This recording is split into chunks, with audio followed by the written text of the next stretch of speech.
What is my worth? It's the subject of today's My Mental Health Moment, where this is a series where I shared glimpses into some of the things I'm working on along my mental health journey. My hope is that some of these shared moments will prompt you to ask some of your own internal questions. This isn't a problem solving. I'm going to have an therapeutic answer for you at the end of this. It's just come along for the ride and listen to what I'm asking and going through, and maybe that will help with your own thoughts and questions. But before we dive into this thing, here's a message from the other me. Hey, don't forget to subscribe, like the channel, and share with your friends. Buckle up for this one. I am and having a bad video day, unicorn hair, and I got this thing in my nose this morning. I don't know where that came from, but so I've been recovering, and I have notes because I've been winging the last couple, and I'm trying to really focus on my thoughts on this one because my TBI brain tends to wander, and I'm also in a different background. I'm in my bedroom recording, and a lot of times I record from my living room, looking out my living room window, which is above the sidewalk, and there's cars and people going by, and I notice that I get distracted. So I'm trying a different location and some notes to see if I can stay a little more focused and be a little bit better for you. So I've been recovering from decades of trauma, but most recently years of sustained job pressure, no free time, and shouldering the 6 months of scrutiny and blame, all while having my life threatened at gunpoint. It's not the first time I've been faced with this combination of life events, but combined with my 5 TBIs, I found myself hallucinating and reliving previous trauma right in front of me as dark shadow people. It took me to a dark place, but I reached out for help, and I'm stable now. I'm doing much better as my employment situation has changed. My therapy is a daily occurrence, and my nervous system is calming down. I'm staying busy and being creative, and so it's a good thing. My frequent therapy mixed with a certain song by the Verve pipe have stirred up some deep internal debates and questioning. I watched the video of the song, and I'm going to put a link below. And hearing the song, it was the closing song to the movie Rockstar with Not Meg Ryan. Anyways, you'll see it. And I thought several nights about, as a person, being missed. There's a closing scene there in the song where the characters say, I miss you, I missed you, and they want to reconnect. And it struck me, and struck me in that how women I've been in relationships with, even if it ended amicably, have never contacted me to say they missed me and wanted to try again. I've said, I miss you, and tried to rekindle things. It also got me to thinking about, why haven't people missed me? Do people miss me? Why do people miss me? Why haven't previous employers asked me back to work, after being laid off from the economy, or, taking on another job, and then them saying, hey, we, like the work you did here, could you come back? And I do have some photography clients that are recurring clients, which I love.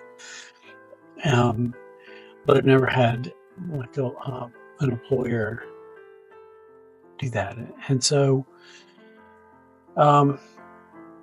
made me think, are we a cut and move on society where what we've invested in someone is disposable?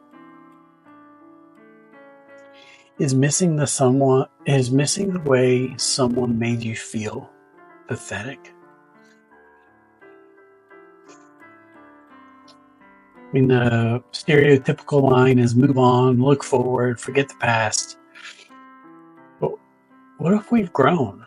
What if we've learned from our mistakes? What if we've realized we both could try harder? Can't we take a page from our environmental discord and recycle healthy relationships, as opposed to adding them to the global emotional landfill? Life comes up, people get busy, blah, blah, blah. All the excuses apply, right? Busy at work, kids got swim practice, whatever. I get it.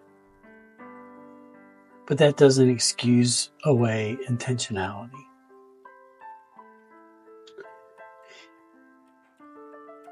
A couple of years ago, I struggled with this with some friends that were local, some local and some not local. And I found myself being the person to initiate conversation, initiate connection, things like that. So I decided to do an experiment for a month and say, what if I stopped? What would happen? I did. And nothing happened. Nobody contacted me. Nobody reached out. Nobody exchanged a meme. Nobody sent a text. Hey, are you okay? What's going on? We always hear from you. You bug the shit out of us with stupid stuff all the time. We haven't heard from you. Nothing.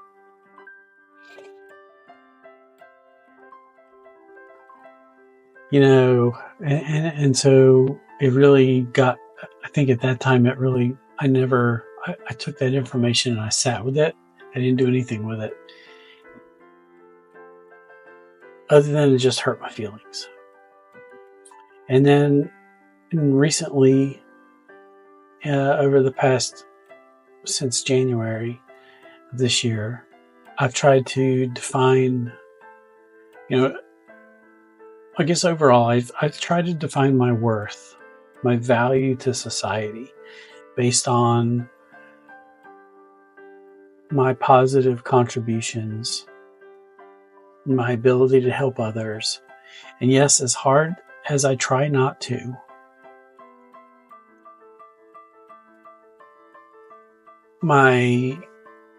what people think of me and how they treat me,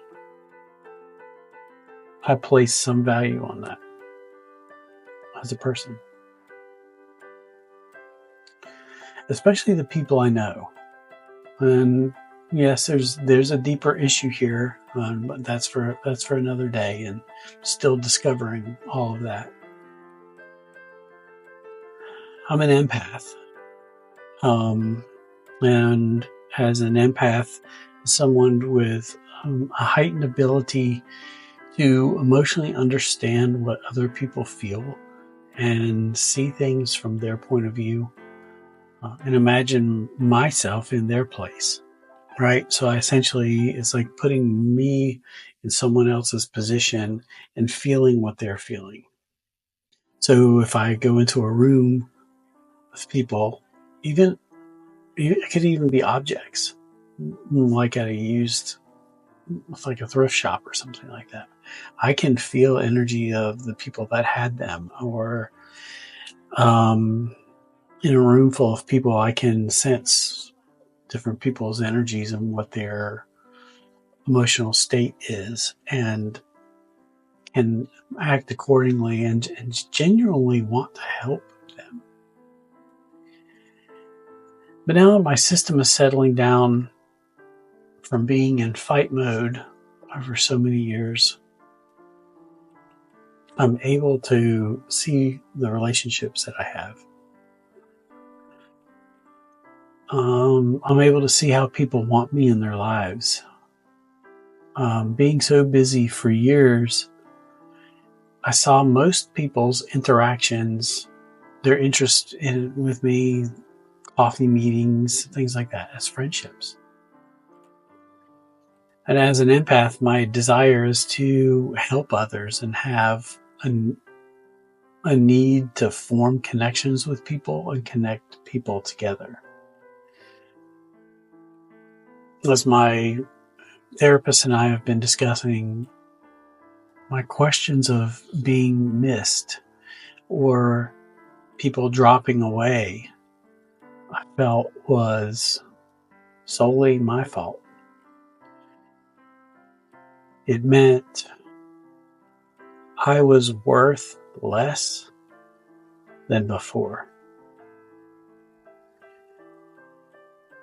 This is, as I said, this has come up over the past couple of months now that I've separated from a work environment and I'm being creative and I'm doing my own hard mental health work, and I can disassociate from all of that, and I'm not in a rat race.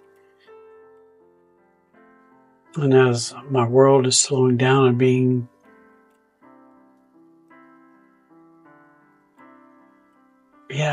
I really felt initially I've been when I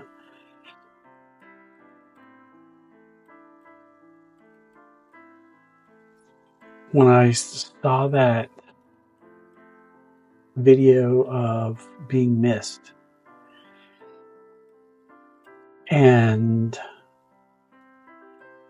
then realizing that people are dropping off my life, I did feel like that was my fault.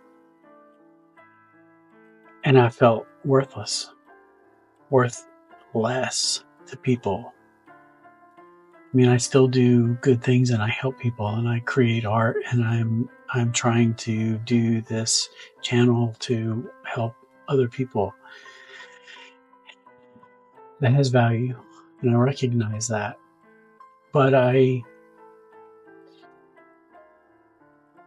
realizing that not everyone is an empath, and um,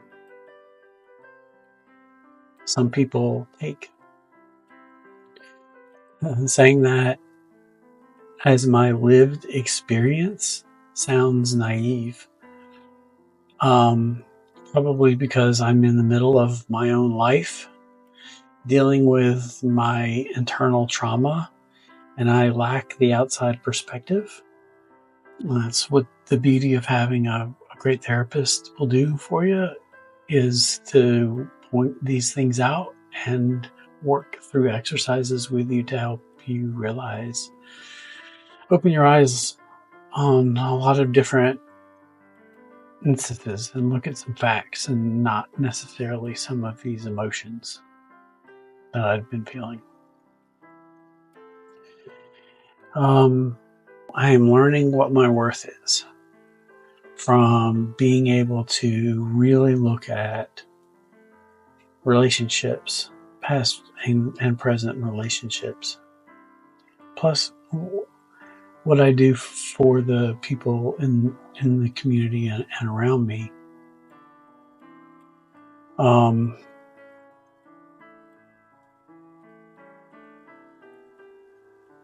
that's an odd place to end it, but that's kind of the a good place to end. Is that I felt like I was I felt like I was more to people, and um, realizing that everybody's got a place in. I feel everybody has a place in certain people's lives, and I don't feel that role for people anymore, and that's not on me. That's not my problem. And so it's a place to put a thumbtack for, because this is a work in progress, and these posts are supposed to be about my journey and my how I'm working through things. I don't know. This post is like the other my mental health moment videos. It's not concluding. It's not a cliffhanger. It's just not concluding. It's a glimpse into this journey. I still have a lot to unbox and learn about. Um, but I hope, you know, uh, learn about me and my life experiences and how. And I've been in therapy for years prior to this, but it's good to relook at things and with older eyes. And I hope me sharing these experiences and me asking these questions, these open-ended questions, will help you ask questions of your own about your life. And I'm certainly not posting these for any answers or sympathy, or I'm merely sharing this walk on this trail. And I'm at this milepost, and this is where I'm at on the milepost. As I said before, I was in a dark place when I was seeing those shadows and my therapist and hallucinations, and my therapist was able to explain to me why. And they were because of the trauma I had experienced before. My brain was replaying past trauma in my living life. So I was visualizing it. But as people, I would get out of the car, stand up, turn, and there would be somebody there that I thought was going to come after me. They weren't there, but I was on alert to go after them. And after weeks and weeks of that, I really started questioning my sanity and reached out for help, and was able to find a great therapist. But there are resources for you out there if you are in this dark place or needing help, or resources. You can dial 988 for the National Suicide and Substance Abuse Hotline, or visit 988lifeline.org. And so if you're stuck and needing help, I highly recommend that it's a safe thing to do. And it's a healthy thing for you and the people that are in your lives to uh, make that investment in yourself. So thanks for listening.